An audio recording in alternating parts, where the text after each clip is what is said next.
रात के 8 बजे हैं और बनारस के नई सड़क पर मैं इस वक्त मौजूद हूँ। ये वो इलाका है जिससे मेरी तमाम यादें जुड़ी हुई हैं। आपको याद होगा कि वो गाना तू बन जा गली बनारस की, वो इसी जगह फिल्माया गया। ये नई सड़क जो है जो बनारस के गरीब लोग हैं, बनारस का निम्न मध्यम वर्गीय तबका है, वो यहाँ पर होटली के कपड़े खरीद लेता है। सस्ते कपड़े, अच्छे कपड़े। मैंने भी खूब खरीदारी यहाँ पे की है। और एक वक्त हुआ करता था कि मैं अपने घर से यहाँ तक एकदम पैदल चला करता था, पैदल आया जाया करता था। लेकिन अब बहुत जाम लगता है, लेकिन फिर भी पहले की तुलना में स्थिति कुछ ठीक हुई है। और सामने बनारस के इतिहास का गवाह ये गिरजाघर चौराहा है बगल में, जिसको आप भदौरिया भी कह सकते हैं। एक तरफ बाईं तरफ हमारे चौक है काशी विश्वनाथ मंदिर, और दूसरी तरफ आप जाते हैं गुरुधाम की ओर। गिरजाघर चौराहा बनारस की जितनी कहानियाँ हैं, उन कहानियों में, ये कविताओं में ये ज़रूर आता है। सेंट थॉमस करके, और ये देखिए, ये आप जो इलाका देख रहे हैं, चौक का देख रहे हैं, जगमग करता हमारा बनारस। और ये सोता नहीं है ये इलाका। यहाँ पर आपको रात को 1 बजे भी सब्जी की दुकान खुली मिल जाएगी। और ये जो आप जाम देख रहे हैं, आपको मुख्य खासियत बताऊं कि आज से 20 साल पहले भी ऐसे ही जाम लगता था, आज भी ऐसे ही जाम लगता है। जब आप गिरजाघर चौराहे से आप लंका की ओर यानी BHU की ओर बढ़ते हैं, तो आपको ऐसा ही जाम मिलता है। एक वक्त जब बनारस की फिजा ठीक नहीं थी, ये इलाका इसके बगल में एक और रास्ता है, वो सुनारपुरा की ओर जाता है, बहुत संवेदनशील माना जाता था। आपको बताऊं कि बनारस को बसाने में जो बंगालीज हैं, उनकी बड़ी भूमिका है। तो एक पूरी जो ये इलाका है, वहाँ पे बंगाली कल्चर आपको खूब देखने को मिलेगा। यहीं पर बंगाली टोला इंटर कॉलेज भी है, और तमाम परिवार यहाँ पे देखिए, विपिन बिहारी चक्रवर्ती कन्या विद्यालय। तो इस इलाके को, जिसको हम खारी कुआं जंगम बाड़ी कहते हैं, वहाँ पे बंगाली संस्कृति, बनारस बहुसंस्कृति वाला शहर है, और ख़ास तौर से इस इलाके में बंगालियों का कल्चर बहुत रिच आपको मिलेगा। कला केंद्र मिलेंगे। माने आप कई कह सकते हैं कि एक छोटा सा बंगाल बनारस के बीच में है, जो ये जंगम बाड़ी का इलाका है। तब बहुत पुरानी प्राचीन कोठियाँ, ये आप देख रहे हैं, एक बिल्डिंग आपके सामने से, और छोटी गलियाँ, छोटे रास्ते, पतले रास्ते। ट्रैफिक का अनुशासन अपने हिसाब से तय करना है। आप क्या तय करते हैं, कैसे जाना है। हनुमान जी का मंदिर भी आप लोग दर्शन कर रहे हैं। और इस पूरी रिकॉर्डिंग में मेरे साथ हैं हमारे पायलट भाई देव कुमार जी, और बहुत ही धीमे गाड़ी चलाते हुए। बनारस शहर में इस वक्त घूमना हो आपको, तो आपको बाइक टैक्सी लेनी चाहिए। घूमने के लिए सही है, क्योंकि ये तो जाम से बचाती है पहली बात, और समय से आपको अपने घर तक पहुंचाने के लिए एक करीबन, और वो बिल्कुल आप जहाँ जाना चाहते हैं समय से पहुँचेंगे। और अच्छा, एक खासियत बनारस की है जो कहीं नहीं मिलेगी। कई दुकानें ऐसी हैं यहाँ पे जिनमें दिन भर में 50 रुपए की भी बिक्री नहीं होती, लेकिन वो बरसों से खुली रहती। माने ऐसा नहीं होता कि वो दुकानें कभी बंद हों, धूल जमी रहेगी। आपको एक टेबल दिखाई देगा, 2-4 चीज़ें दिखाई देंगी, लेकिन आश्चर्यजनक है कि वो दुकानें भी यहाँ चलती हैं। मतलब वो खोले रहते हैं। दुकान में बैठने का शौक जो है, वो अलग टाइप का है। और बड़ी प्राचीन इमारत है। ये देखिए,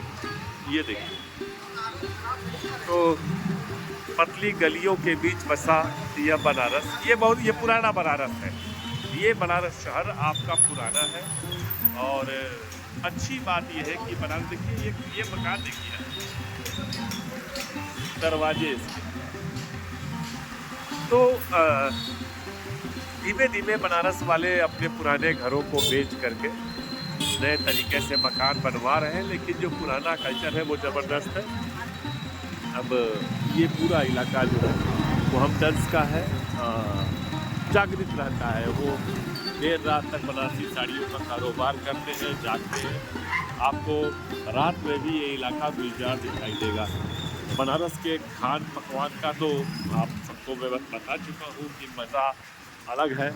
क्योंकि मैं रहने वाला यहाँ का हूँ, तो इसलिए मुझे इस यहाँ की सोहबत में ये पता है कि मैंने, आप सोच नहीं सकते हैं वो आइटम यहाँ पे प्रयोग किया है। भोजन में जितना प्रयोग बनारस के लोग करते हैं और किसी शहर के लोग नहीं करते। आप सोच नहीं सकते हैं कि क्या क्या चीज़ें, क्या क्या आइटम यहाँ मिलता होगा। और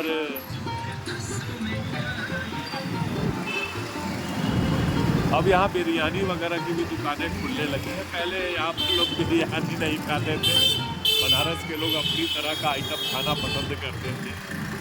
और बिरयानी और जूस कॉर्नर्स भी यहाँ खुलने लगे। अब जिस इलाके में हम लोग आ रहे हैं, ये यहाँ से फिर से मंदिरों का दौर शुरू हो जाएगा। इधर बगल में हरिश्चंद्र घाट है, आपको पता होगा हरिश्चंद्र घाट जो फेमस है, जहाँ पर हरिश्चंद्र ने दान दिया था, महादान दिया था वो। और धीमे धीमे ये पहले मुझे याद है कि ये इलाका जो हुआ करता था, ये बहुत कम ट्रैफिक का इलाका था, भीड़ कम थी।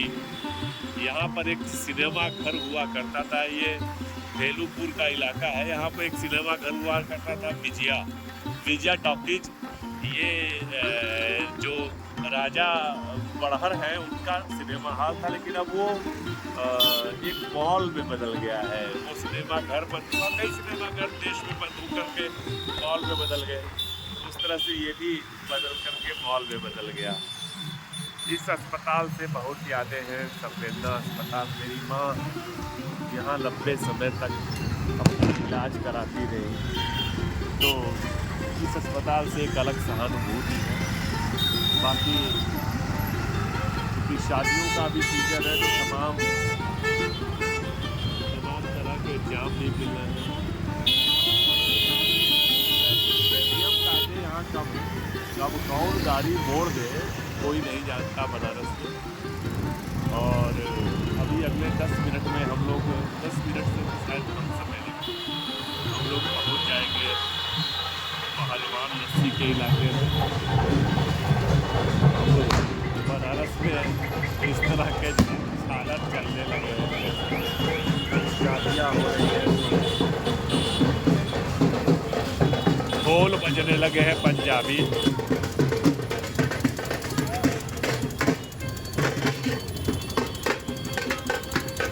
आपको बता दूं कि बनारस की शादियों की एक खासियत हुआ करती थी एक वक्त, कि हर शादी में शहनाई जरूर बजा करती थी।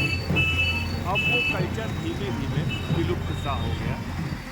और आपको बताऊं कि अभी जिस इलाके में है हम, रविंद्रपुरी कॉलोनी में, यहाँ पर प्रधानमंत्री नरेंद्र मोदी, जो कि यहाँ के सांसद भी हैं, उनका कार्यालय भी यही कहीं है।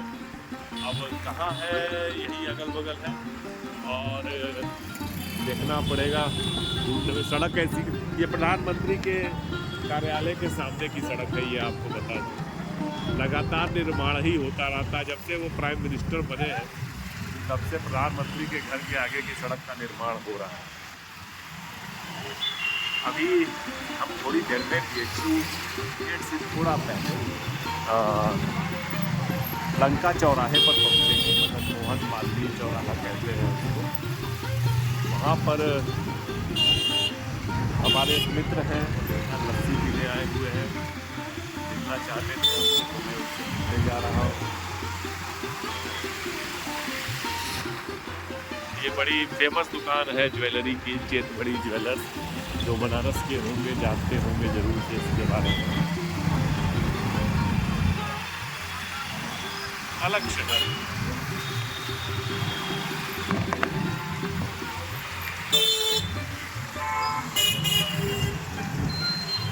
आपको अभी मैं 5 मिनट रुक जाइए। ये शॉर्टकट पहुँचे हैं हम। मैंने लौरा बीर चौराहे से लंका के बीच में बनारस खत्म हो जाता है, तो मैंने इस शहर के एक कोने से दूसरे कोने तक की यात्रा में कर रहा हूँ। आप सोचिए, इतनी लंबाई में ही ये शहर बसा हुआ था।